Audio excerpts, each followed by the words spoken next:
Welcome. Let the noise of the present moment drift away. Let the weight of the day soften and settle in as we begin a quiet journey into the past. Not the past of parades and soaring speeches, but one made of silence, cold earth, and flickering candlelight. Tonight, we return to the American Revolution, but not the version carved into marble or sung in schoolbooks. We will not begin with fireworks or finish with victory.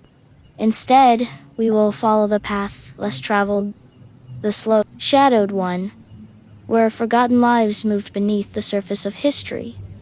You will hear no drums here, only the wind through makeshift tents, only the steady crunch of frost beneath worn boots. The story, of liberty and rebellion still stands. But behind it, there were quiet sufferings, quiet betrayals, and truths that were never meant for monuments. We will begin in the mud-soaked camps of ordinary soldiers who fought not for glory, but simply to endure. We will watch a celebrated hero slowly become a traitor. We'll stand at Valley Forge as the cold presses into bone, and we will gently uncover the hidden, private faces of those men called Founding Fathers. There is no need to stay fully awake. Let your mind wander softly and without hurry. As we begin, this is the hidden story of the revolution and more. Try to picture it, if you will. The year is 1776. A war for independence has begun. But you are not George Washington. You are not Thomas Jefferson or Benjamin Franklin. You are not seated in any hall writing declarations or speeches. You are a farmer from rural Pennsylvania, a blacksmith from Connecticut, a shoemaker from New Hampshire. Perhaps you own land, or perhaps you do not. Perhaps you are free, or perhaps you have been promised freedom if you serve. In any case, your world has changed. You have answered the call of rebellion. You've left behind your family, your modest possessions, your tools and your trade, and taken up arms not for glory, but because someone asked you to believe in something greater. Maybe you do. Maybe you don't. Either way, the consequences are the same. Your new life is defined not by ideals, but by discomfort. The day begins early, often before the sun rises. The thin canvas tent you sleep beneath is stiff with dew. If it's summer, the air is heavy with humidity. If it's winter, you wake to see your breath forming small clouds in the air. Inside the tent, your clothes are not a uniform in the way we imagine them today. Uniformity was a luxury. You might be wearing your own worn breeches, a mismatched coat, or something scrounged from a previous battle. Some men had hats, others did not. Some had proper boots. Many wrapped their feet in rags or pieces of old fabric, tied tight with string. Frostbite was common. Infection was constant. You haven't been paid. Not recently. Probably not at all. Congress had promised wages, of course $6 2/3 per month, but the new government was chronically short of funds. The paper money they issued lost value quickly. It became known as not worth a continental. Merchants and taverns preferred coins, and you had none. To eat, you might trade a belt buckle or a keepsake from home. Your meals, when they came, were predictable and plain. Salt pork, dried peas, hardtack, a biscuit so dry and dense it often had to be soaked in water before it could be chewed. These rations were supposed to come regularly. In practice, they arrived sporadically. At times, whole regiments went days without food. Men foraged for roots. They ate whatever they could find. Sometimes, they ate what little they were able to steal from neighboring farms or sympathetic locals. It was not honorable, but hunger is not a noble condition. Your rifle, if you have one, is a musket. It takes time to load, accuracy is poor, and black powder is often in short supply. You might carry a bayonet, though many did not. You may be trained, or you may not. Training camps were chaotic, sometimes non-existent. Officers came from mixed backgrounds, some from European armies, others promoted from militia ranks. Discipline varied, and yet, despite all this, you march. Often, you march 4 miles with a heavy pack on your back. You sleep outdoors, in forests, in abandoned barns, in tents that do little to stop the rain. Sometimes you are given shovels instead of muskets, and you dig trenches for hours, waist deep in mud. There are drills, endless drills, repetition, instructions barked in accented English or broken French. You practice loading and firing again and again. The rhythm is dull, numbing, but it must be memorized. When there's battle, it comes quickly, often with confusion. Smoke fills the air. Commands are shouted. The noise is deafening. But more often, you wait. Most days in the Continental Army involve no fighting at all, only preparation, standing, or waiting. Disease, however, does not wait. Well, I was 6 then, so, typhus, smallpox. Even lice and fleas bring misery. Sanitation is poor. There are no antibiotics. Medical care is primitive. Surgeons work quickly, often without proper tools and without anesthesia. You see friends die, not from battle wounds, but from fever, from infection, from exposure. You carried their bodies to shallow graves, often dug. Then you return to your place in the line. Letters from home are rare. When they arrive, they bring comfort and pain. News of a lost relative, a failed harvest, a family member who can no longer afford to wait for your return. Sometimes, the letters stop altogether. The silence is heavier than grief. The officers try to keep order. Washington, especially, was noted for his stern resolve. He rode endlessly to Congress, pleading for supplies, for food, for uniforms.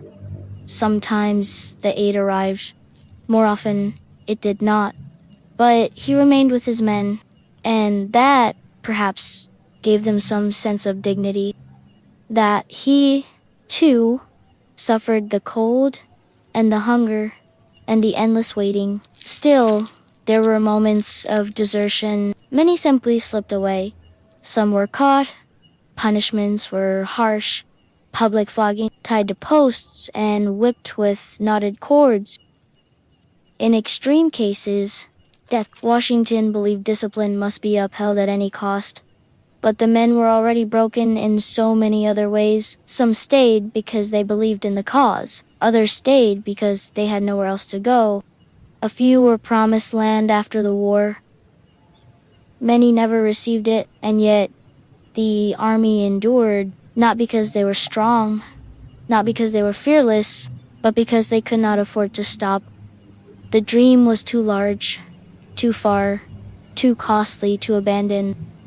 And so, one foot in front of the other, one bitter meal after the next, they marched. The miseries of the Continental Army were not simply inconveniences. They shaped the war itself. Inadequate supplies meant not just discomfort, but reduced effectiveness.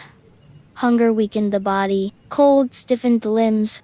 Disease thinned the ranks before a single shot was fired. Yet somehow, campaigns went forward. Washington's leadership, often idealized in retrospect, was forged in these daily hardships. He was not universally admired in the early years. He lost battles. His army was often in retreat, but his determination, quiet, steady, and unshaken, earned respect over time, not through rhetoric, but through presence. He stayed. He endured what his soldiers endured. The camps were a mixture of nationalities and backgrounds.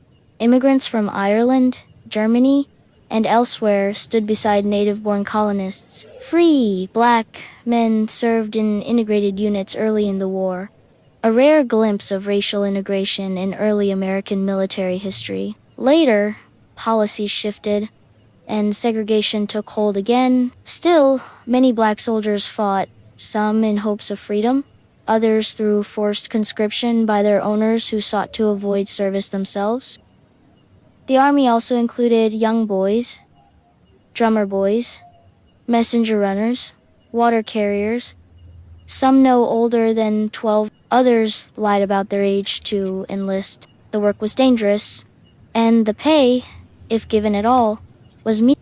And yet they were there, in the mud, beside men twice their size and age. Morale fluctuated. After certain victories, spirits rose, but these were often followed by long periods of attrition. Days blurred together, drilling, marching, waiting. Soldiers passed time by gambling, carving wood, telling stories. Boredom was a companion nearly as constant as hunger. There were few diversions and fewer comforts. Clothing remained an issue throughout. In winter, many lacked coats. Blankets were few. Some men wore layers of torn fabric, patched and repatched, until they resembled little more than bundles of rags. In rain, these garments became heavy, soaked through, and cold. Fires helped, but wood was not always plentiful, and in winter camps, the suffering deepened. There were some attempts at organization. Camp followers, women, often wives or widows of soldiers, traveled with the army. They cooked, nursed the sick, mended clothing. Some were officially recorded, others remained unofficial, working in exchange for food and protection. Their presence was both practical and controversial. Officers sometimes complained of disorder, but also depended on the labor these women provided. Alcohol was a rare luxury, but also a regular problem. Rum, when available, was rationed. Sometimes it served to dull the pain, other times it led to fights or to poor judgment. Commanders often struggled to maintain discipline in camps where resentment and restlessness simmered just below the surface. Not all hardship came from battle or weather. Sometimes it came from within. Disputes among officers, lack of clear communication, and the chronic inability of the Continental Congress to supply its own army led to resentment and deep frustration. Officers wrote letters home, some furious, others despairing. Enlisted men often had no outlet at all. They endured in silence or deserted. There were mutinies, though they were not always called by that name. In 1781, the Pennsylvania line mutinied over lack of pay and poor conditions. Thousands of men marched toward Philadelphia, demanding redress. Though the revolt was largely peaceful and ultimately resulted in some concessions, it underscored the brittle state of morale. Imagine, again, if you will, sitting by a campfire in the cold. Your hands are numb. The bread you were given 3 days ago has gone moldy. You are not certain when the next meal will come. The man beside you coughs into a cloth. Again and again, someone else mutters about going home. Someone else stares silently at the flames. You are not sure what this war will bring. You only know what it has already cost. Your body aches. Your boots leak. You sleep in damp clothes and wake shivering. And yet, you do not leave. You stay. Perhaps out of duty. Perhaps out of fear. Perhaps because you've come too far to turn around now. At times, there were small kindnesses. A package from home. A letter from a friend, a shared joke, or song, or memory. These moments were rare, but precious. They reminded men that they were still human, that they were more than tools of a distant Congress. But still, The winter comes, the rations thin, the cold deepens, and in the distance, the war stretches on. Despite all the hardships, most soldiers stayed, not because they were compelled by constant victories or comfort, but because turning back felt just as uncertain as pressing on. For many, there was no real home to return to, no guarantee of welcome, no waiting job or shelter. The army, as miserable as it was, had become a kind of twisted stability. Each morning was much like the last, a cold awakening, a small meal if lucky, and the familiar routine of drills or labor. The discomfort never fully left. Clothing remained insufficient. Boots, if worn at all, were cracked and leaking. The cold slipped into joints, making movement stiff and painful. There was no protection from the rain except thin fabric or old cloaks. Supplies came when they came. Ammunition was precious, and soldiers were often told to conserve their powder. Sometimes they were instructed not to fire until they saw the whites of their enemy's eyes. It wasn't just a dramatic phrase. It was often necessary. They couldn't afford to miss. Command structures within the army were inconsistent. Officers were drawn from varied backgrounds. Some had formal military experience. Others were simply landowners or wealthy men, appointed to lead due to their social status. This created tension. Some men resented being ordered about by those they viewed as unqualified or aloof. Discipline was harsh. Orders were expected to be followed without question. Infractions were punished swiftly. A soldier who stole food from another, who slept during a watch, or who disobeyed an officer could be tied to a post and flogged. The lash was real, and it scarred. The fear of punishment lingered in every camp. In moments of calm, men sought distraction. They played dice or cards when materials were available. They carved small figures from wood. They told stories, sometimes true, sometimes imagined. Humor, even crude or bitter, offered a form of escape. So did songs pass from tent to tent in low voices after nightfall.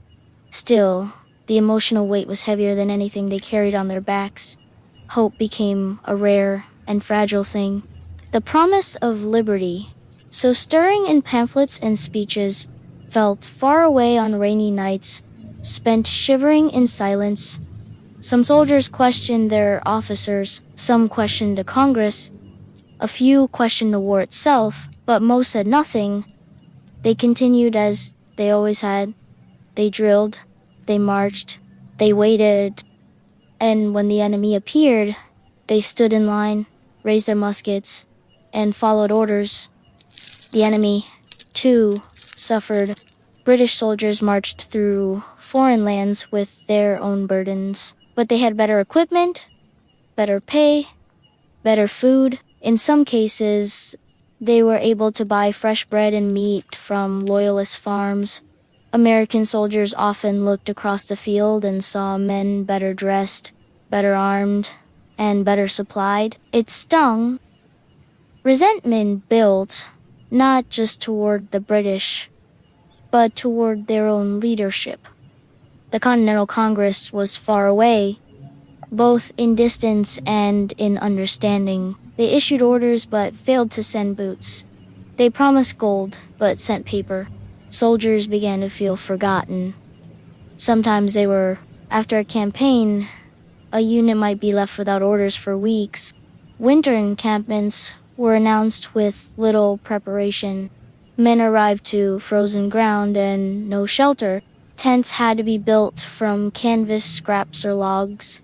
Fires had to be kept burning constantly. Fuel was always scarce.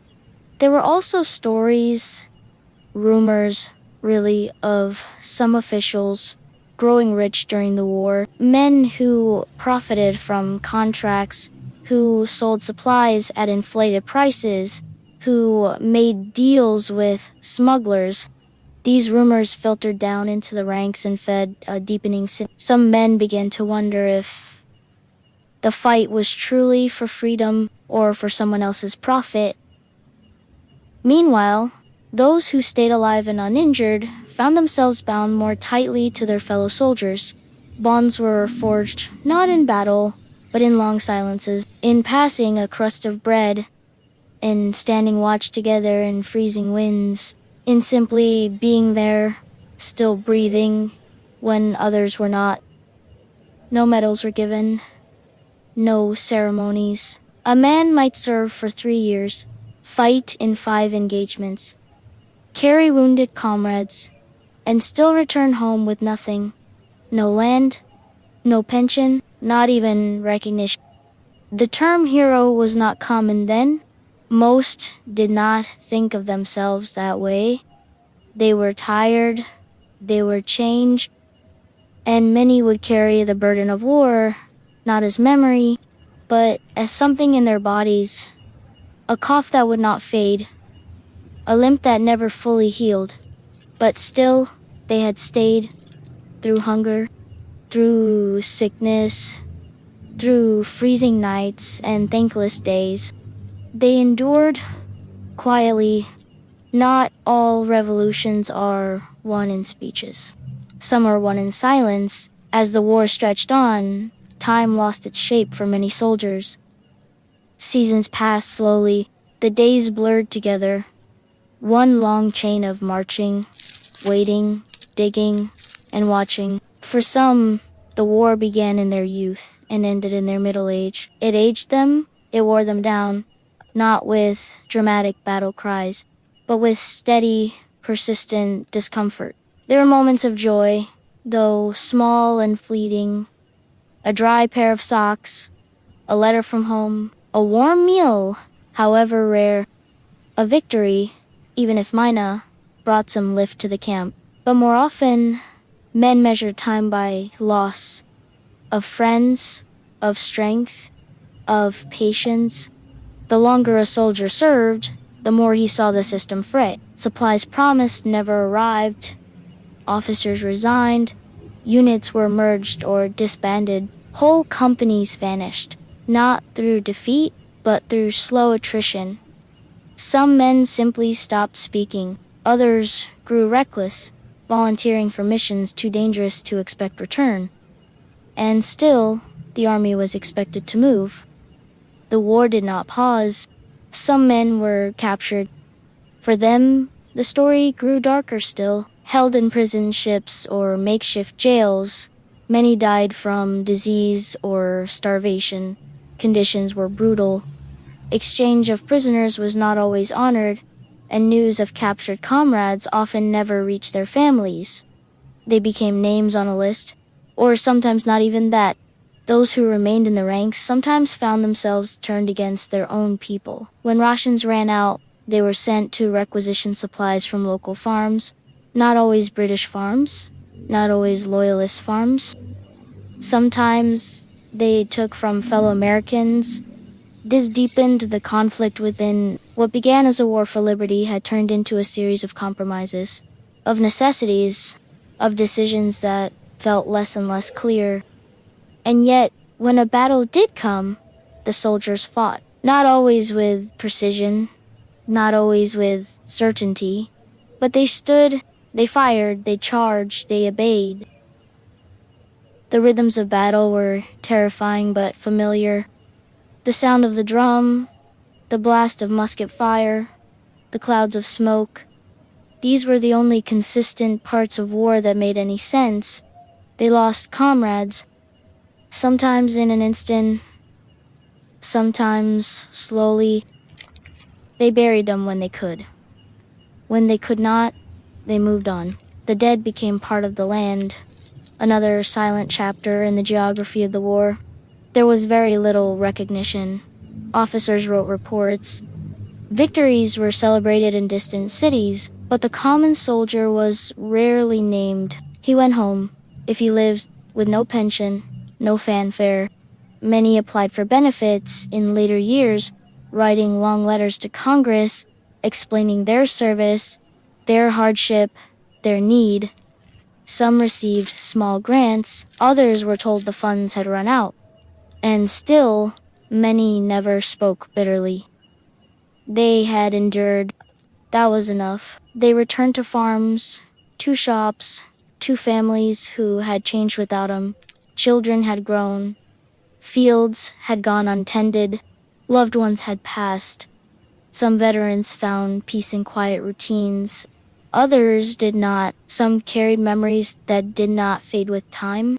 Not heroic memories, not of banners or gallantry, but of mud, of hunger, of silence. There were those who wrote about their experiences, though not many. Literacy was uneven, paper was scarce, but a few journals remain, filled with simple entries: marched all day, rained, slept cold, or no bread today, 3 men sick. These are the voices left behind. Flat, unadorned, honest, these men, unnamed and uncelebrated, formed a backbone of the revolution. Without them, the words written in Philadelphia would have remained only that. Words. It was the soldier, the quiet one with blisters and hunger and no boots, who gave those words weight. We often speak of freedom as a light, as something bright and triumphant, but for those who carried its birth on their backs, it was often a heavy thing. It did not glow. It groaned. It required effort, sacrifice, persistence, and in that persistence, there is something profound, because even stripped of comfort, of pay, of clarity, these soldiers stayed. They held the line. They stood in snow. They marched through forests. They held their ground on fields that gave them nothing in return. Their reward was not in the moment. It was in the future they could not see, a future that would often forget their names, but still live in the space they carved out with their hardship. So now, let us pause. Let the image settle in your mind. Not of flags or fanfare, but of a man wrapped in patched cloth, sitting quietly by a dying fire, staring out into the dark. Behind him, the sounds of coughing and rustling in other tents. Above, a sky full of stars that feels impossibly far away. He is tired, he is cold, but he stays. And in that stillness, the revolution breathes. Benedict Arnold, a name that lingers in American memory like a bitter aftertaste. For many, it simply means traitor. But as with most names in history, the truth is quieter and far more complex. He was once a hero, brave in battle, respected by his men, and praised by General George Washington himself. His rise was swift, built not on wealth or politics, but on sheer audacity. Arnold was born in Connecticut in 1741. His father had once been prosperous, but misfortune and alcohol drained the family's reputation and resources. Young Benedict grew up in the shadow of lost standing, an experience that shaped his hunger for respect. He apprenticed as an apothecary, then became a merchant. He traded goods up and down the Atlantic, even traveling to the West Indies. He was ambitious, restless, and fiercely proud. When the revolution began, he did not hesitate. He volunteered for service and quickly distinguished himself. His first major action was the seizure of Fort Ticonderoga in 1775. Alongside Ethan Allen and the Green Mountain Boys, though the mission was successful, tensions arose. Arnold believed he deserved full command. Instead, he was made a junior partner in the operation. That early slight stayed with him. Soon after, he led an infamous march through the Maine wilderness toward Quebec. It was a brutal trek marked by starvation, exposure, and death. Many of his men did not survive. Those who did never forgot it. At Quebec, Arnold was seriously wounded in the leg. The attack failed, but his courage and endurance were noted. Congress commended him, but again, promotion was slow to come. Over the next year, he commanded forces on Lake Champlain. In 1776, at the Battle of Oquor Island, he staged a clever naval defense that slowed the British advance. It was a tactical loss, but a strategic success. Arnold's actions bought the Continental Army valuable time. Despite his accomplishments, Arnold felt continually overlooked. Others were promoted ahead of him. Congress, wary of his bold nature and short temper, hesitated to give him full recognition. Still, in 1777, he played a key role in the American victory at Saratoga. His leadership during the battle helped turn the tide against the British. His leg was wounded again, this time more severely. He would walk with a limp for the rest of his life. His bravery at Saratoga should have secured his legacy. But history had other plans. Arnold's name began to fade from official reports. Others received the credit. And once again, resentment took root. During his recovery, Arnold was given command of Philadelphia. The city had just been retaken from British occupation. It was a position of prestige, but also of scrutiny. In Philadelphia, Arnold lived lavishly. He threw parties, spent freely, and mingled with the city's elite. Many were loyalists or former loyalists. His critics began to whisper. He also fell in love. Her name was Peggy Shippen. Young, beautiful, and well-connected. Her family had loyalist sympathies. Through her, Arnold was introduced to British officers, including the charming Major John. Meanwhile, Arnold faced growing legal trouble. He was accused of using public resources for personal gain. His finances were strained, his pride wounded, his loyalty beginning to bend. In 1779, he began secret correspondence with the British. Using coded letters and invisible ink, he offered military information in exchange for money and a position in the British Army. It was not a sudden betrayal. It unfolded slowly, over months, a gradual shifting of allegiance born not of ideology, but of wounded honor. Arnold believed he had given everything to the American cause. He had bled, commanded, sacrificed, and in return, he felt neglected, even insulted. In his mind, the new government was no better than the old. Congress was corrupt. His enemies were protected. His name, once honored, now seemed disposable. And so he chose a different path. Not with a public speech or a dramatic declaration, but quietly, through ink, through intermediaries, through the cold language of transaction. He was offered a sum of money and a command. In return, he would deliver West Point, a key American fort on the Hudson River, into British hands. The plan was ambitious. If successful, it could have broken the American cause in the North, but it would not succeed. Before the final exchange, something went wrong. Major John, the British contact, was captured behind American lines. He was found carrying papers, detailed instructions from Arnold. The evidence was undeniable. The betrayal exposed. Arnold fled. He escaped to British protection just in time, however, was not so fortunate. Major John was elegant, intelligent, and beloved. He was cultured, fluent in several languages, and widely admired by friend and foe alike. His capture set off a wave of anxiety on both sides of the war. Had been traveling under a false name. He wore civilian clothing that made him, by the laws of war, a spy. A dangerous distinction, one that came with a clear penalty. He was arrested by 3 American militiamen who were patrolling the area. They found sensitive documents hidden in his boot. Maps, instructions, coded messages, all traced back to Benedict Arnold. Was brought to American headquarters. Washington was away at the time.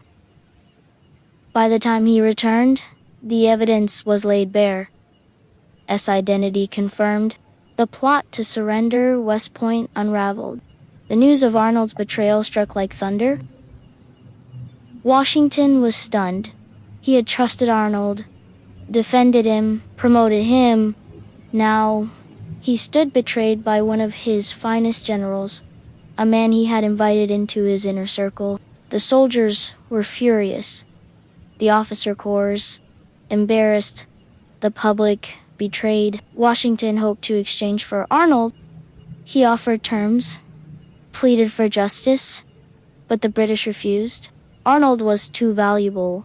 He was already under protection, was tried and found guilty. Though treated with dignity and respect, his fate was sealed. He was sentenced to death by hanging. The execution was solemn, quiet, carried himself with grace. He refused a blindfold. Witnesses noted his calm demeanor and dignity.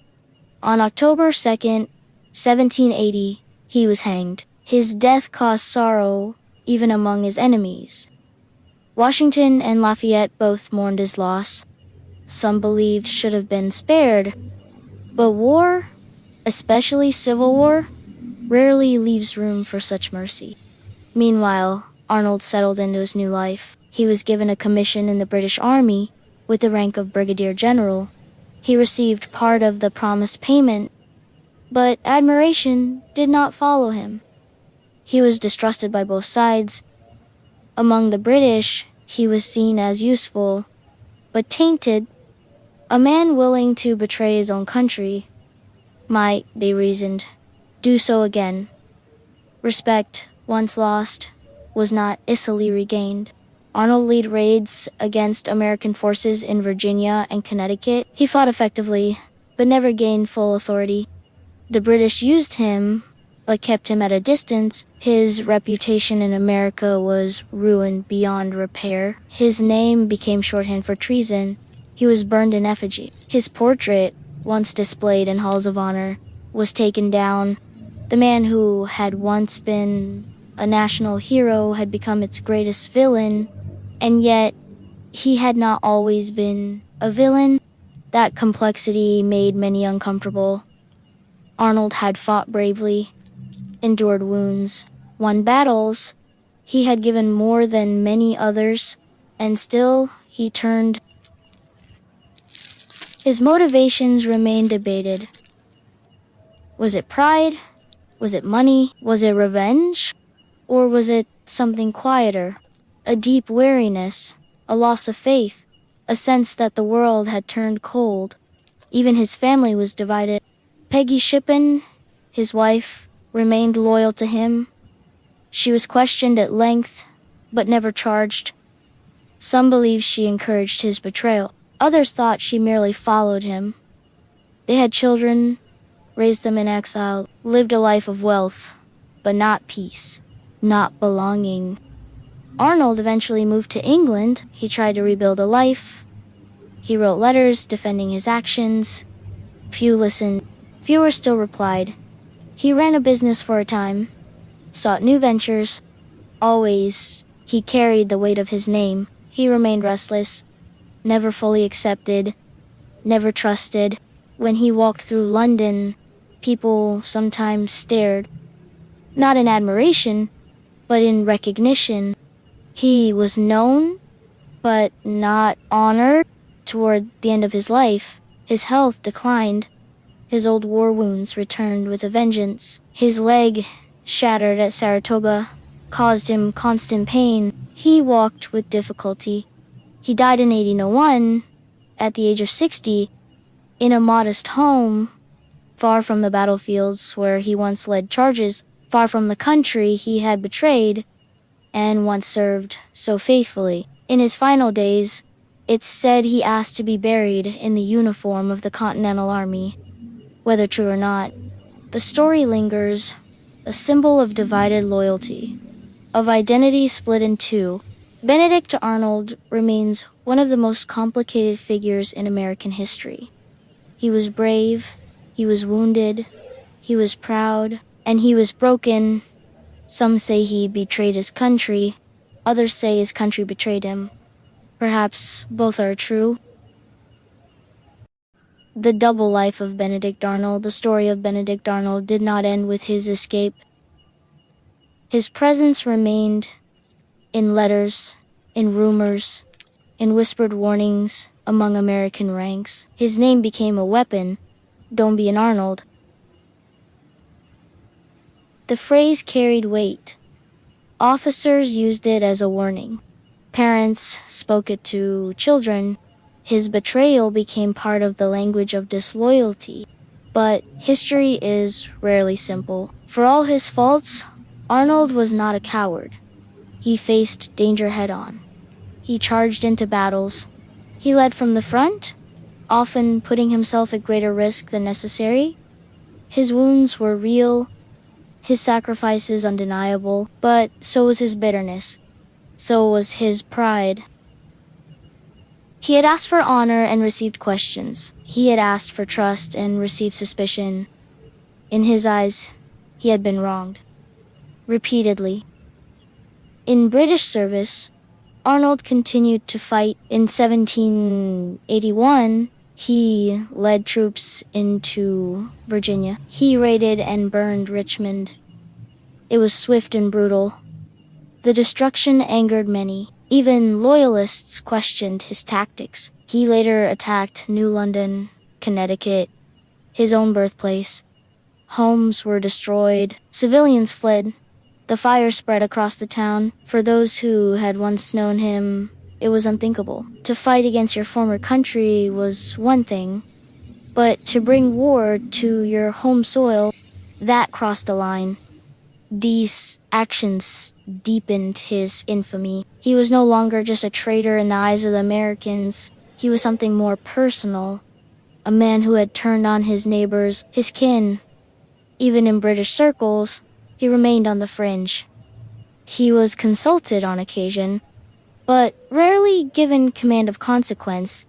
Some officers admired his skill, others avoided him. He was not forgotten, but he was not celebrated either. His usefulness had limits, and his presence stirred discomfort. His wife Peggy stood by him throughout. She moved with him, raised their children, defended his name in private letters. For her loyalty, she was both praised and condemned. She remained graceful under pressure. When questioned by American authorities, she performed with calm dignity. Some believed she feigned madness to escape charges. Others believed she simply knew how to protect herself. They lived for a time in St. John, in what is now Canada. There, Arnold tried to start a new life. He opened a trading business, built a home, hoped for a fresh start, but controversy followed him. Disputes with business partners, legal battles, accusations of dishonesty. Whether true or not, they stuck. His past could not be left behind. Eventually, he returned to England, hoping for favor, hoping for a quiet end. He received a modest pension from the crown, enough to live, but not enough to thrive. He was not invited to court. He was not held up as a hero. He was, at best, tolerated. By now, his health had declined. The injuries to his leg never healed properly. He suffered frequent infections. At one point, amputation was considered.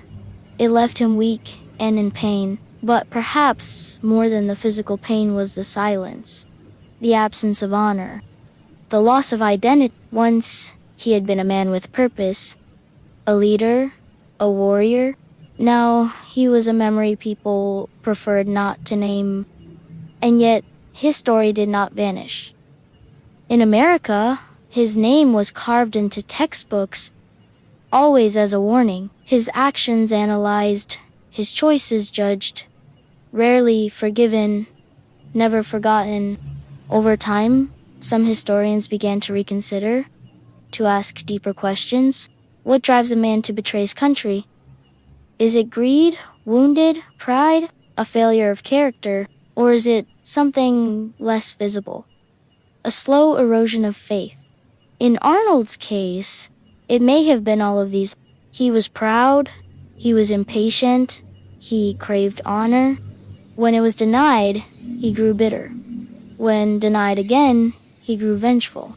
But he was also deeply human, flawed, complex, torn between loyalty and frustration, between ideals and reality. Perhaps that is what makes his story so powerful. It reminds us that even those who serve bravely can fall. That betrayal does not always come from villains, but from those who once believed and then stopped. In another life, Arnold might have died a hero, statues in his honor, streets named after him, his wounds remembered with respect, but instead, his name became a curse.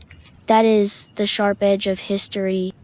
The way one choice, one letter, one moment of weakness can shape a legacy forever. In his final years, Benedict Arnold rarely spoke of the war. He lived with his wife and children in modest conditions. They moved through English society, never quite accepted, never entirely dismissed. He was a figure of curiosity, not fame, not reverent. He walked with difficulty. His old wound, the shattered leg from Saratoga, had grown worse. The pain returned often, accompanied by swelling and infection. Doctors offered little relief. Medicine in the early 19th century was limited. The pain had to be endured, and he endured it as he had endured much in his life. He read, he wrote letters, he followed politics, both British and American. His name never left the public mind, though it rarely appeared in print with warmth. From time to time, former comrades would write about him. Some recalled his bravery, others condemned his betrayal. A few simply expressed confusion. How had such a man come to such an end? Arnold himself gave few explanations. In private letters, he justified his actions. He spoke of neglect, of corruption, of principles betrayed by those who claimed to uphold them. But these letters did not restore his name. They did not change the verdict history had rendered. He died in London on June 14th, 18. He was 60 years old. The cause was likely complications from his leg injury, worsened by age and repeated illness. His burial was quiet. No soldiers lined the streets. No speeches were made. No honors were given. He was laid to rest under a simple stone, far from the battlefields of Quebec, Saratoga, and West Point. Far from the river he tried to surrender. Far from the nation he had once helped to build, and nearly helped to undo. After his death, Peggy Shippen Arnold remained in England. She lived another 3 years. She died in 1804, her final years marked by sorrow and retreat. Their children scattered. Some tried to make new names for themselves. One served in the British military. Another pursued trade, but the legacy of their father's name followed them. In America, Arnold became shorthand for treason. The name was erased from monuments. Where other generals were honored, he was forgotten, or worse, remembered only in scorn. At Saratoga, there stands a monument, a boog cast in stone. It honors a nameless general wounded in battle. The plaque never says Benedict Arnold, but everyone knows who it refers to. It is perhaps the most appropriate memorial, a symbol of bravery without identity, of a man remembered only for the part of himself that history allowed to survive. Even now, the story of Benedict Arnold invites discomfort. It does not offer the clean arc of a villain. It offers something else. The uneasy truth of a man who did good and then chose otherwise. He was, in the end, not unlike the soldiers we met in our first segment, tired, worn, disillusioned. But where they endured silently, Arnold acted. He chose a different path. Whether he believed in what he was doing or simply believed in himself, we may never fully know.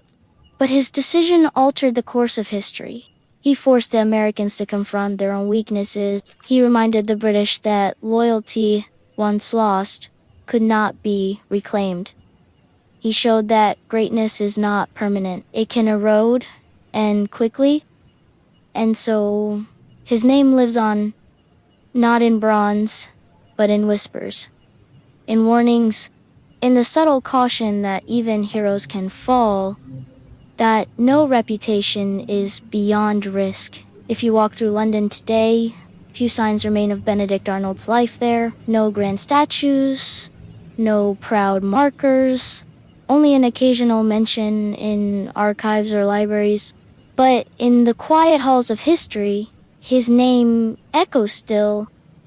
It is not a roar, not even a shout, just a quiet, steady reminder that the line between honor and disgrace is thinner than we often like to believe.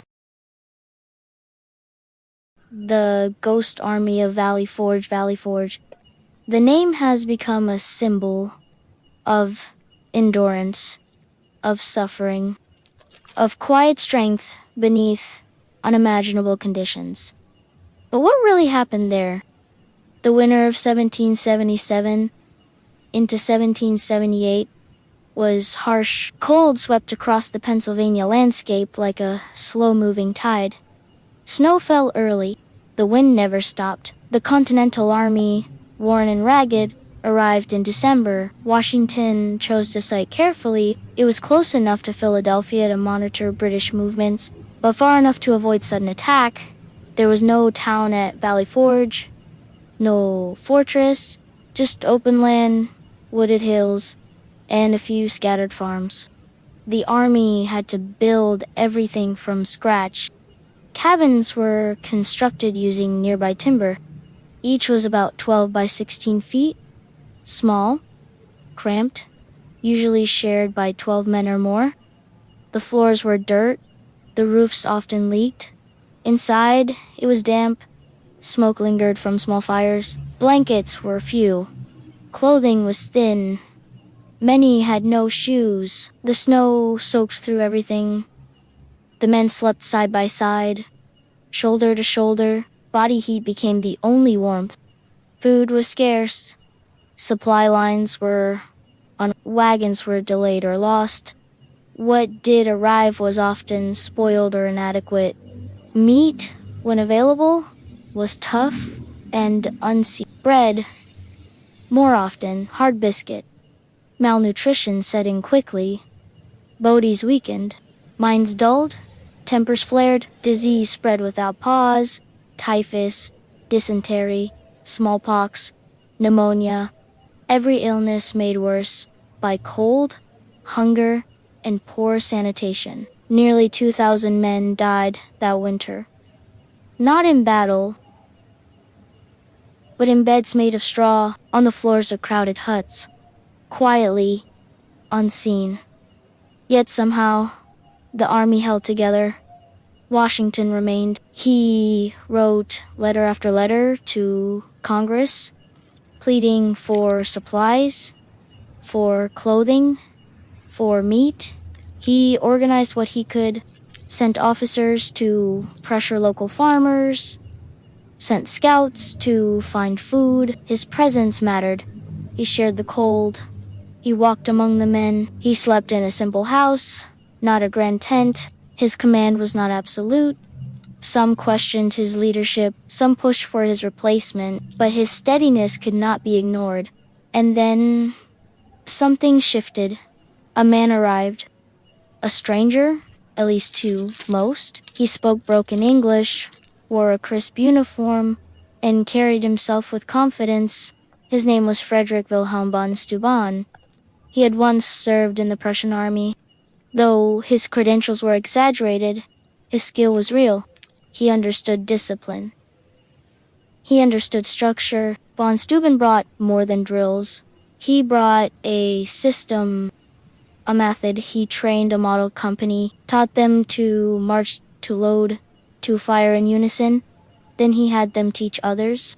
Every day, in the cold morning light, drills began. Men learned to act as one, to move as a unit, to fire as a line. Confidence began to return. He rewrote the training manual. Simple, clear, translated line by line. It would become the official guide for the Continental Army. He also demanded cleanliness. Latrines were placed downhill, kitchens uphill, disease declined. It was not dramatic, it was not fast, but the change was real. Men who had arrived as militia, disorganized and untrained, began to resemble soldiers. The army was still cold, still hungry, but it was no longer crumbling. It was transforming. Outside the camp, the snow kept falling. Trees stood bare.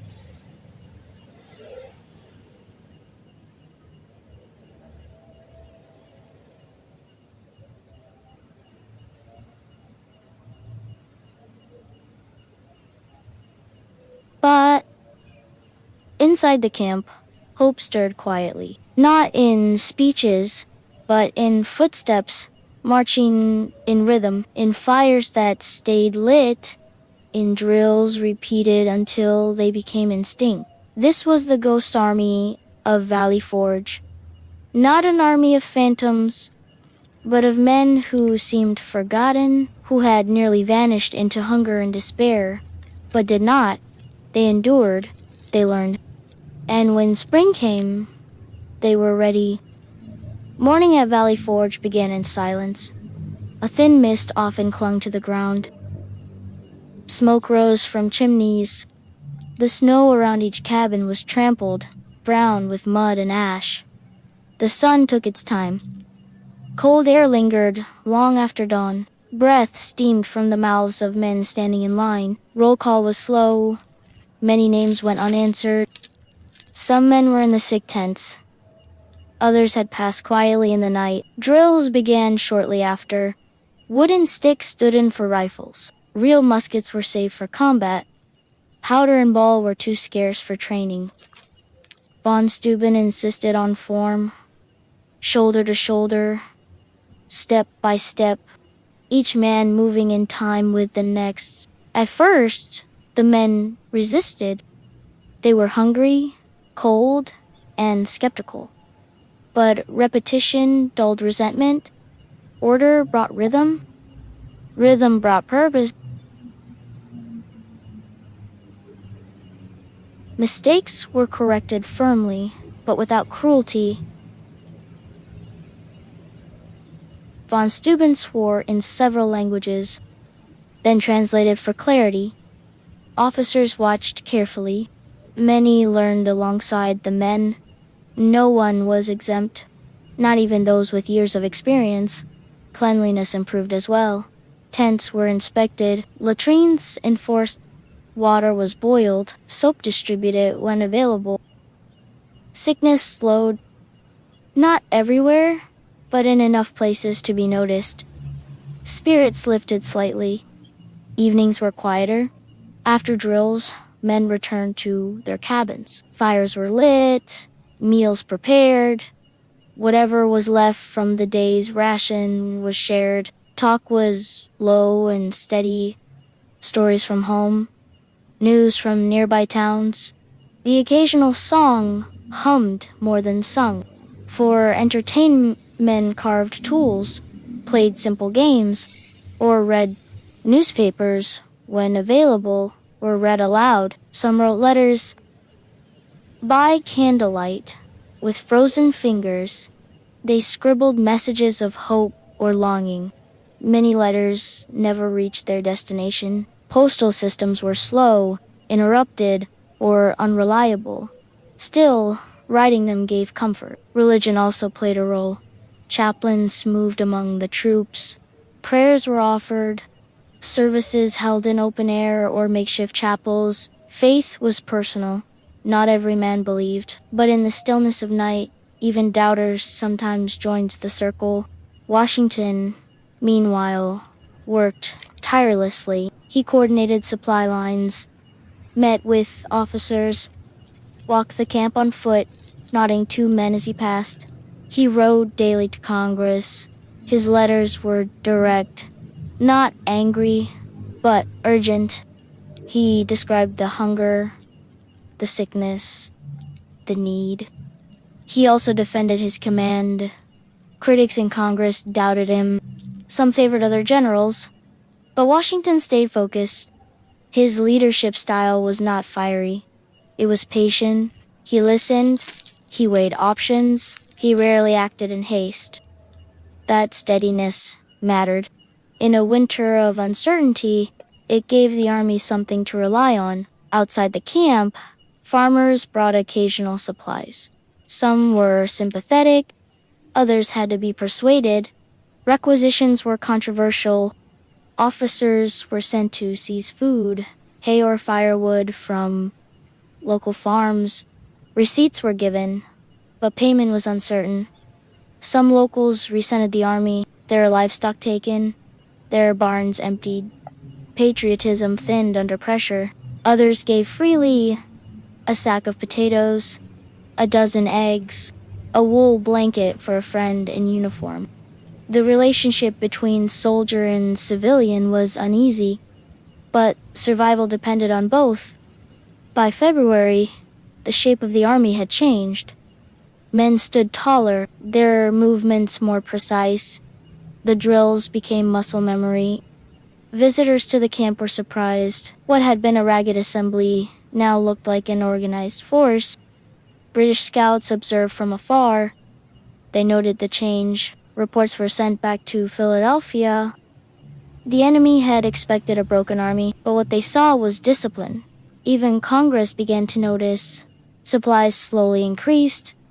Tents, coats, gunpowder, not enough, but more than before. The weather remained cruel. Snowstorms returned. Ice formed on every surface. But inside the camp, life had rhythm. It was still hard, still hungry, still cold, but it was no longer hopeless. In a way, Valley Forge became a crucible. The weak were not cast out, but the whole was out of hunger came endurance. Out of drills came order. Out of despair came resilience. Time at Valley Forge moved slowly. There were no battles, no grand maneuvers, only the steady rhythm of survival and structure. Days blurred together in patterns of drill, repair, and quiet endurance. Each soldier carried his own burdens. Some bore the scars of previous campaigns, others faced injury or illness with no clear hope of healing. But in silence, they stood beside one another. The snow did not melt quickly. It lingered on rooftops, clung to the edges of trails, hardened the soil beneath cabin floors. Walking became a matter of caution and habit. Inside the huts, straw was laid on the ground to absorb moisture. It helped, but not always.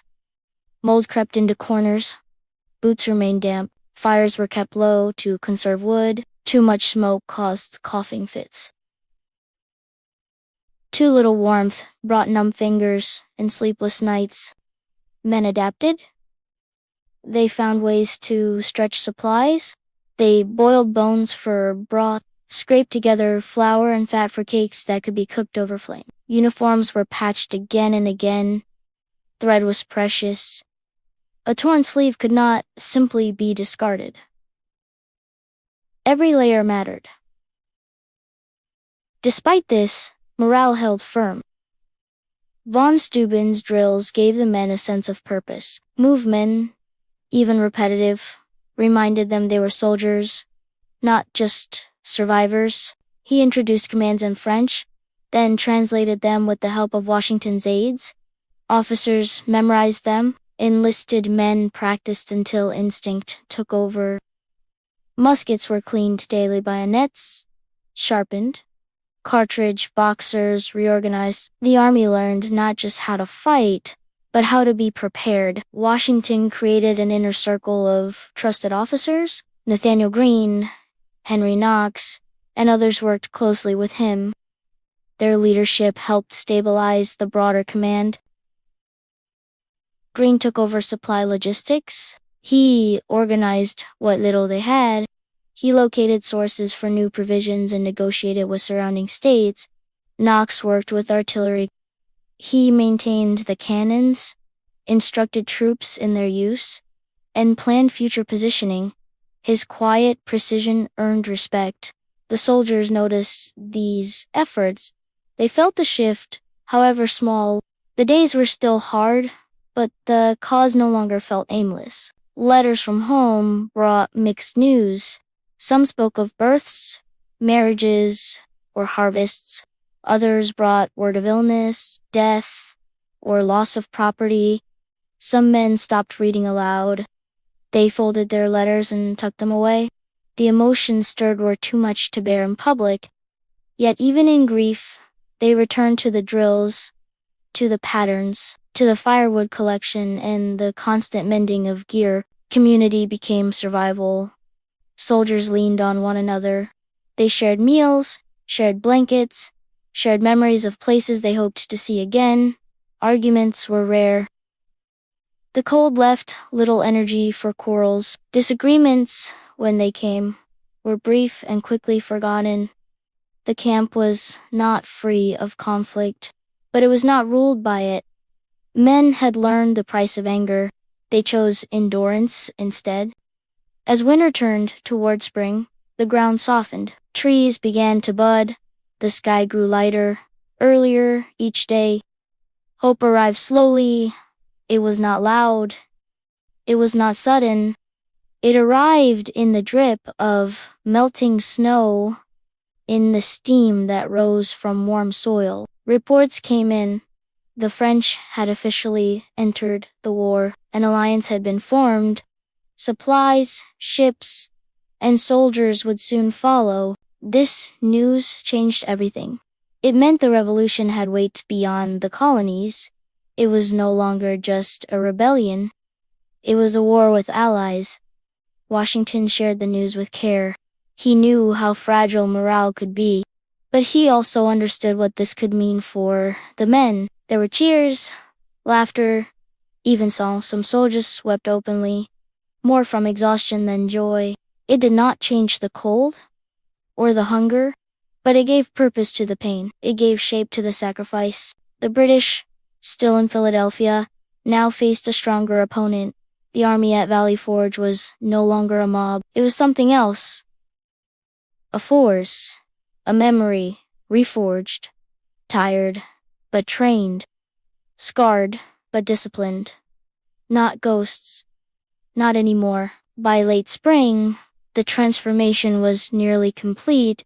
The men who had arrived months earlier were barely recognizable. Their faces were still lean, their clothes still worn. But the way they moved had changed. They marched with coordination. They stood with discipline. They responded to commands without hesitation. Von Steuben's manual had spread through the ranks. Pages were copied, passed from company to company. It became the army's new language. Officers drilled their troops with consistency. Formations were tighter, musket volleys more synchronized. The air of confidence was subtle but real. Washington watched quietly. He knew how far they had come. He also knew how far they still had to go. By June, orders came to break camp. The British were preparing to leave Philadelphia. The Continental Army would be on the move again. Tents were packed, fires doused, cabins left behind. Some men carved initials into the logs, leaving quiet marks of their time there. The army marched out of Valley Forge in formation. Not fast, but steady. Each step was deliberate. Each face forward.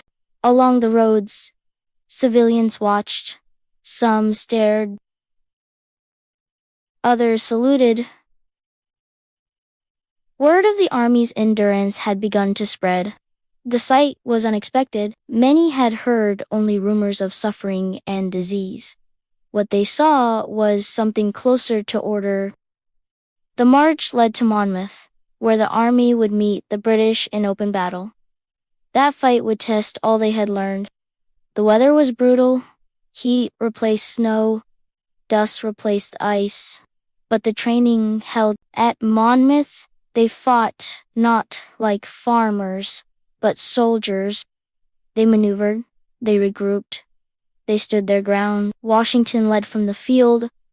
Von Steuben watched from the lines. Officers called commands with clarity and control. It was not a clear victory, but it was no defeat. And it showed the world and the enemy that the American army had changed. Much of that change began in Valley Forge, not in heroics, but in routine, in drills, in discipline, in holding on. The cabins were eventually reclaimed by the forest. Snow came and went, trees fell, but the story remained. Today, the site is a national park. Visitors walk trails where men once stood. Reconstructed huts show what the cabins looked like. But the silence is still the same. The cold wind, the soft crunch of leaves underfoot, the stillness between trees. It is easy to forget how close the army came to falling apart, how thin the thread had become, how easily the dream might have slipped away. There were no grand speeches at Valley Forge, no decisive victories, just men who chose not to leave. Their names are carved into few stones. Their letters, when they survive, speak plainly. No glory, no exaggeration. They speak of waiting, of hunger, of sore feet and broken shoes, of drills in the snow, of friends buried in shallow graves. And yet, there is pride in those words. Not the pride of fame, the pride of survival, of standing together when everything pressed against them. It was not the kind of strength that it was the kind that endures, the kind that leaves no headline, but changes everything quietly. In that way, Valley Forge was not a ghost story. It was a story of persistence, an army nearly lost, then slowly found again. Not by reinforcements, not by miracles, but by firelight, footsteps, practice, and above all, patience. We often picture the founding fathers as statues, stern faces, powdered wigs, quill pens, and solemn speeches. Frozen in time, they seem larger than life, perfect, unchanging symbols of revolution and liberty, but they were human, flawed, complex, private, and behind the polished portraits were households, debts, secrets, and silent compromises. Let us begin with George Washington. To the world, he was resolute, calm under pressure, measured in word and gesture, but at home, his life was more nuanced. He married Martha Custis, a wealthy widow. Through this marriage, Washington became one of the wealthiest men in Virginia. Much of his estate came not from war or trade, but from her inherited lands.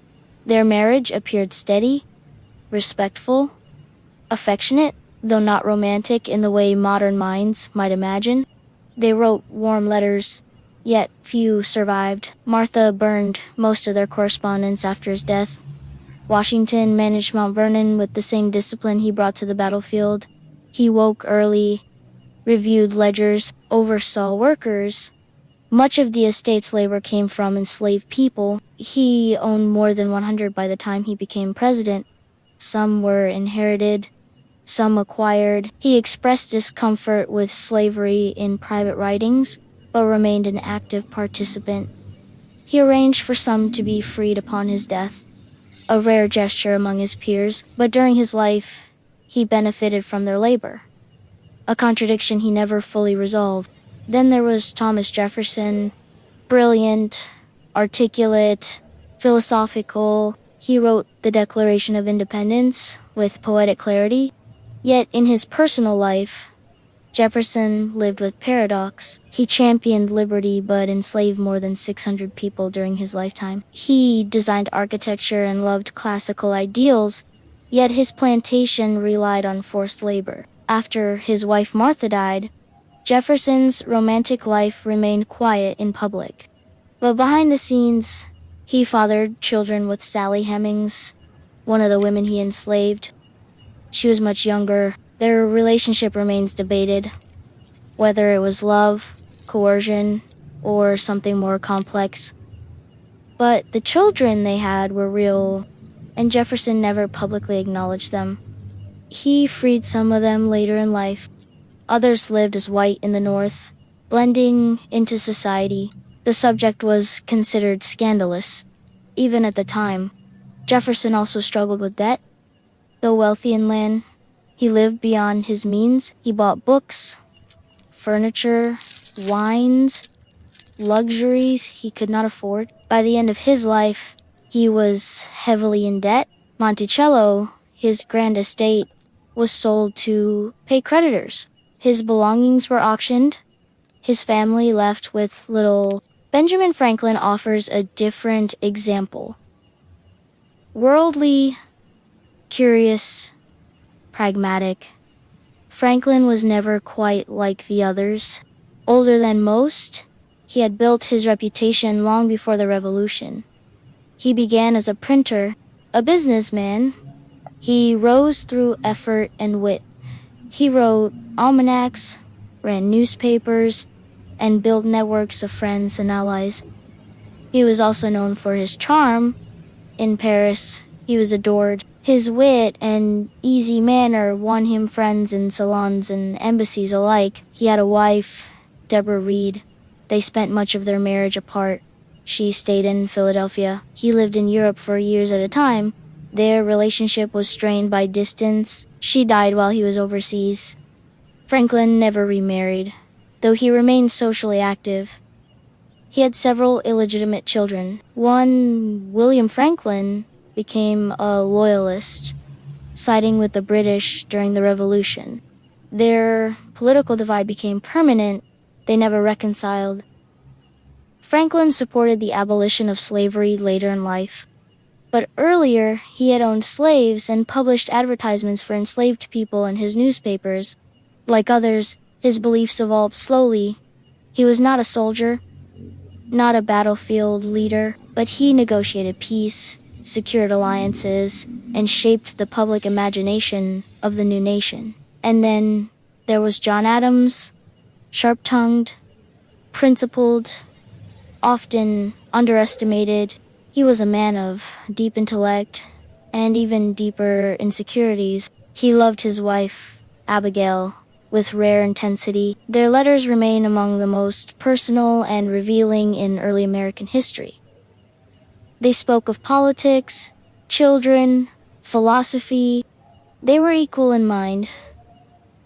Though Adams often fretted over his reputation and legacy, Abigail managed their farm while John served in distant roles. She advised him freely, and he often took her counsel seriously. Their bond was real, their disagreements honest. Together, they navigated personal loss and national birth. But Adams struggled with popularity.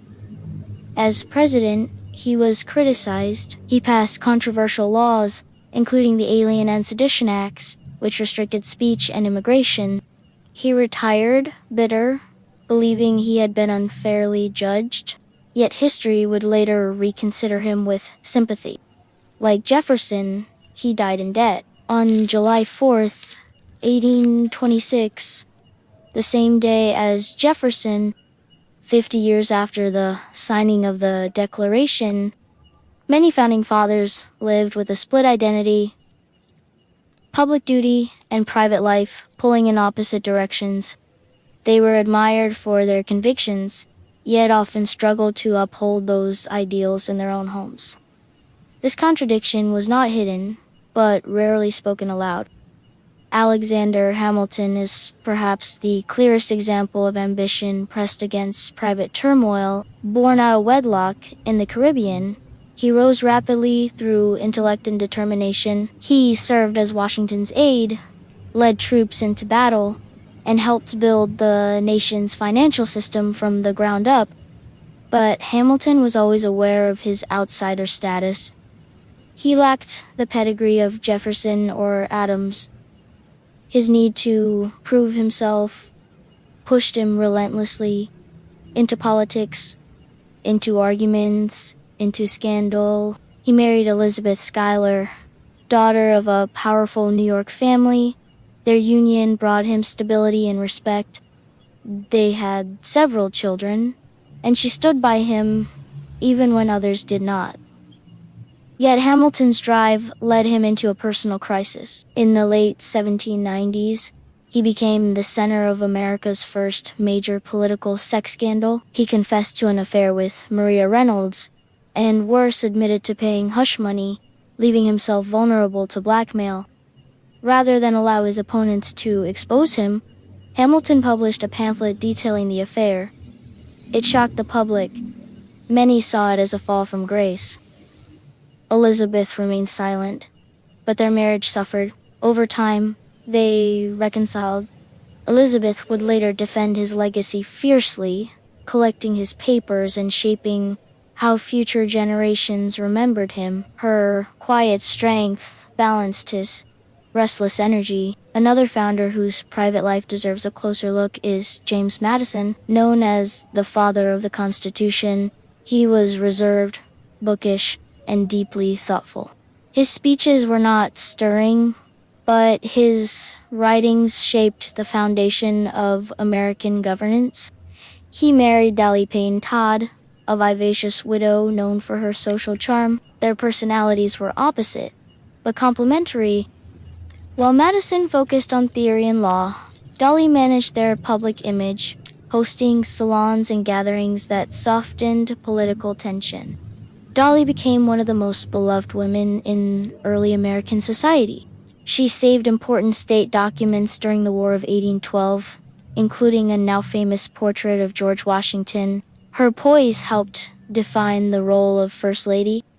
The Madisons never had children together. Though Dolly had one son from her first marriage, they lived quietly at Montpelier, managing their estate and correspondence. Like Jefferson, Madison died in financial distress. Despite a life in public service, he was unable to escape the debts that clung to many Virginia landowners.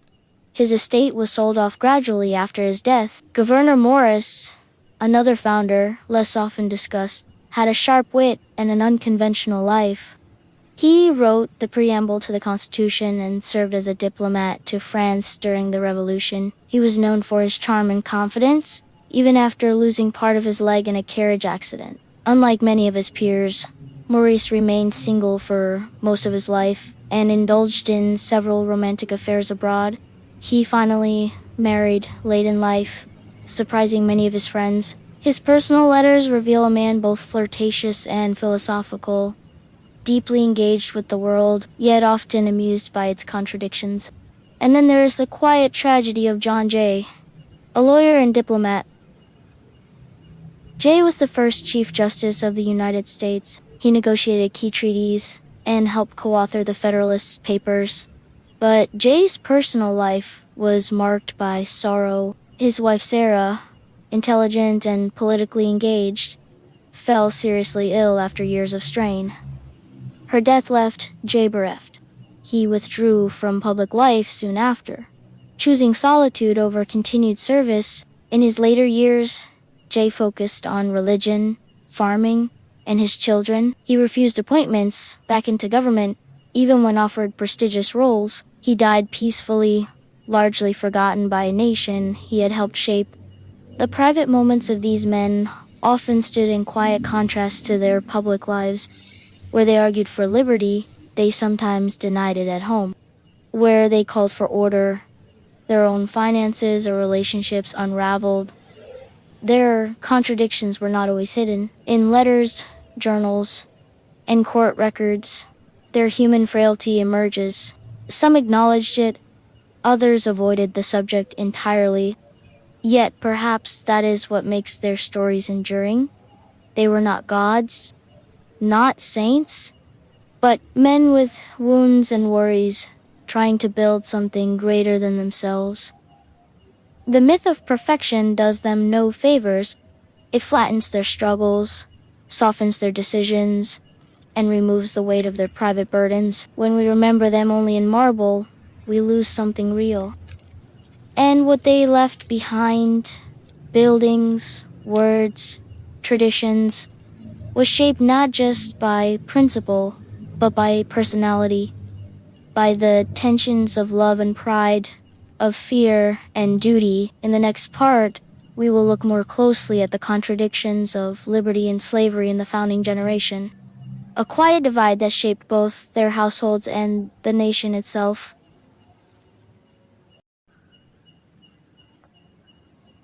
Among the deepest contradictions in the private lives of the founding fathers was the question of slavery.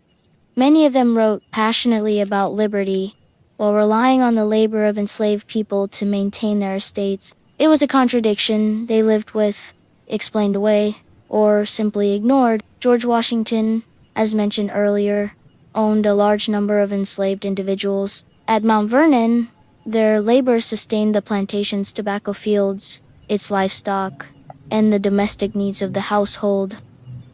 Washington was known to treat some enslaved workers with a degree of measured discipline, but they remained property in the eyes of the law. Privately, his views evolved. Toward the end of his life, he expressed doubts about slavery and arranged for many of the people he owned to be freed upon his death. But during his presidency, he continued to bring enslaved attendants to the Capitol, quietly rotating them to avoid triggering state manumission laws. Thomas Jefferson's contradictions were even more pronounced. He wrote that all men are created equal, yet enslaved hundreds throughout his life. At Monticello, enslaved workers performed every task, from working in the fields to building the very structures where Jefferson wrote of freedom. Jefferson developed a complex system of rewards and punishments for his enslaved community. Some were allowed skilled labor, others were not. He recorded their names, ages, and behavior with methodical detail, but he did not free most of them. His relationship with Sally Hemings remains one of the most debated aspects of his private life. She was much younger, and their connection spanned many years. DNA evidence confirms that Jefferson fathered at least 6 of her children. The power imbalance between them is impossible to overlook. Jefferson's defenders often describe the relationship as consensual. His critics point to the reality that Hemings, as an enslaved woman, could not refuse. Their children were eventually freed or allowed to leave Monticello, but Hemings herself was never officially emancipated. James Madison also owned enslaved people. At Montpelier, his household functioned through their labor. Though his writings rarely addressed the institution directly, his wife, Dolly, inherited and managed enslaved individuals. During and after Madison's death, Madison supported the idea of colonization, relocating freed black people to Africa, a solution some early leaders considered preferable to integration. He spoke rarely about abolition. When he died, none of his enslaved workers were freed. Even the Northern founders were not free from the stain of slavery. Benjamin Franklin owned enslaved people in his younger years before becoming an abolitionist late in life. His change of heart was sincere, but came long after benefiting from forced labor. John Jay, likewise, founded the New York Manumission Society, which pushed for gradual emancipation, but he still owned several enslaved individuals during his life. Reform, for many of these men, came slowly and cautiously. The economic argument was common. Many believed their estates could not function without slave labor. Others worried that sudden emancipation would cause unrest or economic collapse. Still, others feared losing political support. Some simply believed in racial hierarchy. These views were widely held, even among those who claimed to seek liberty. Ideas of equality were often limited to white property-owning men. This quiet hypocrisy ran deep. It was present in every aspect of their lives: the food they ate, the clothes they wore, the homes they lived in. Enslaved people were present in the background, seldom acknowledged, yet vital. In private letters, some founders expressed discomfort. They saw the contradiction, but hesitated to act. They wrote of gradual solutions, of the next generation correcting the sins of the current one. But time passed, and few changes came. Slavery endured. The Constitution itself contained compromises, clauses that protected slavery without naming it. These choices set the stage for future conflict. There were exceptions, individuals who freed their slaves, who spoke out, who worked for change, but they were rare and often dismissed as impractical. This silence shaped the early republic. It formed a strange divide, a nation built on freedom, maintained by bondage, a contradiction buried in law, culture, and custom. The lives of enslaved people in these households were complex. Families formed and were separated. Children were born into ownership. Skills were learned, songs passed down, stories whispered across generations. Resistance took many forms: running away, slowing work, teaching others to read in secret, naming children with meaning, holding on to fragments of dignity wherever they could. Their voices are harder to find in the records, but they were there, woven into the fabric of every founding estate, watching, enduring, waiting for a freedom that came slowly, if at all. In the next part, we will look at how these men managed their reputations, how carefully they curated their letters, their homes, and their legacies, and how, even in death, their private lives continued to shape how we remember them. The Founding Fathers not only shaped the country's laws, they also carefully shaped their own legacies. Many of them were deeply aware that history would watch them. They wrote letters with an eye toward posterity. They collected their papers, edited their narratives, and managed how they would be remembered. George Washington burned almost all of his personal correspondence with Martha.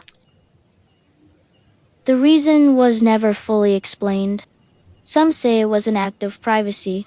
Others believe it was to protect a particular image, one of control, virtue, and restraint. Jefferson edited his own letters for tone and clarity. He saved thousands of documents, anticipating their eventual publication. He feared being misunderstood, so he left behind explanations, quotations, and justifications. John Adams also preserved his correspondence, but his tone was often sharp. He criticized others, defended himself, and frequently worried that history would treat him unfairly. His letters to Abigail are among the most intimate records from the Revolutionary generation. In them, we see not a symbol, but a man impatient, proud, and deeply reliant on his partner's judgment. Some founders, like Madison, preferred quiet influence. He wrote less about himself. His papers were preserved more by others than by his own efforts. Others, like Hamilton, tried to secure their place more aggressively. He published lengthy arguments, he corrected rumors, and he often picked fights in print. His legacy was nearly forgotten until centuries later. But his widow, Elizabeth, worked for decades to defend his name. She interviewed friends, preserved letters, and built one of the earliest historical archives in American history.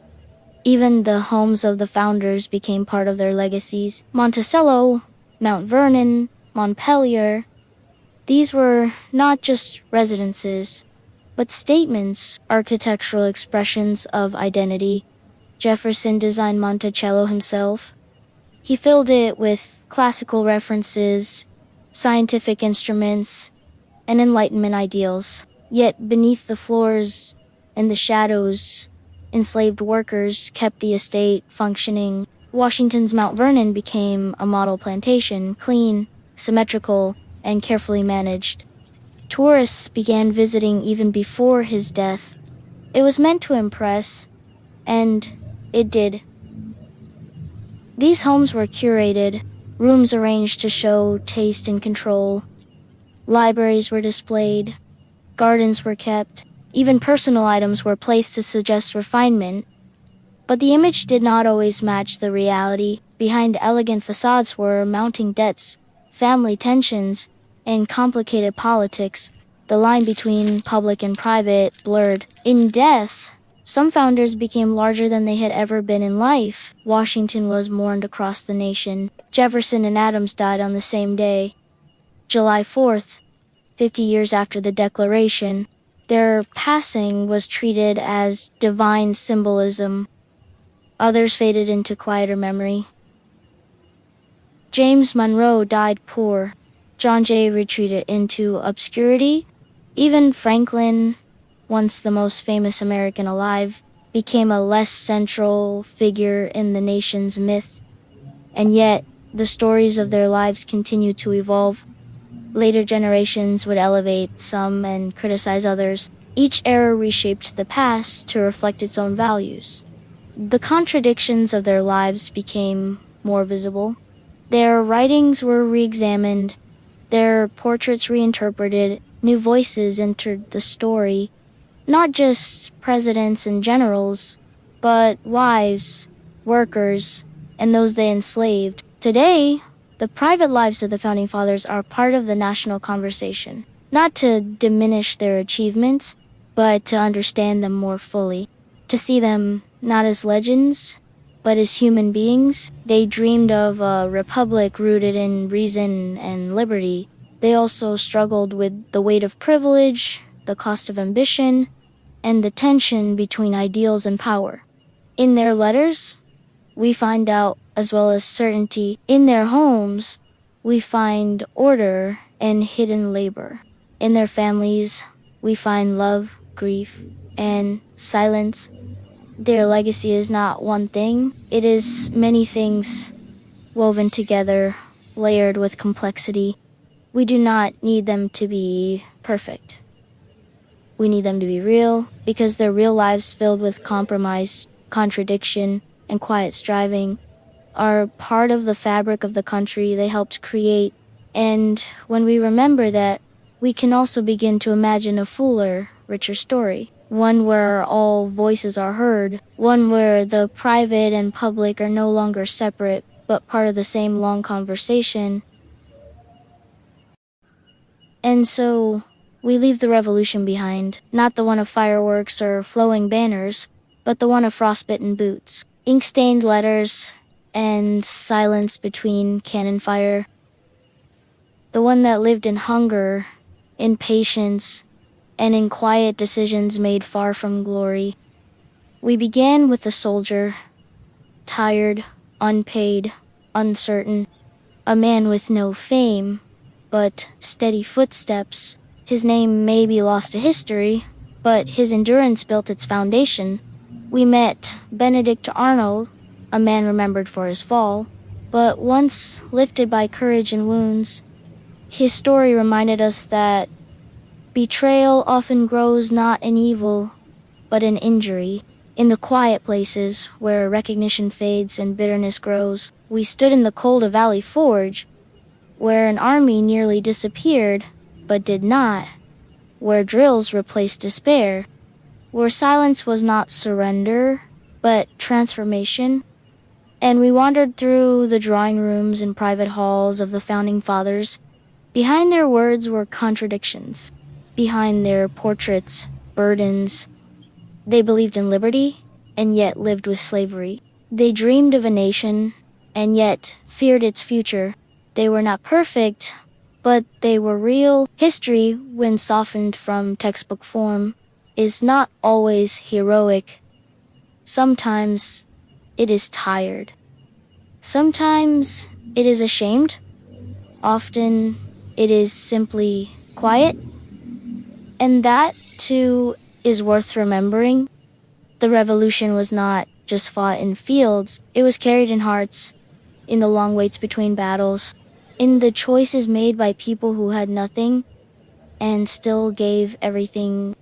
Tonight, let their stories linger with you, not in noise, but in stillness. Let them rest beside you like the last glow of a fire, faint, steady, and warm in its own way.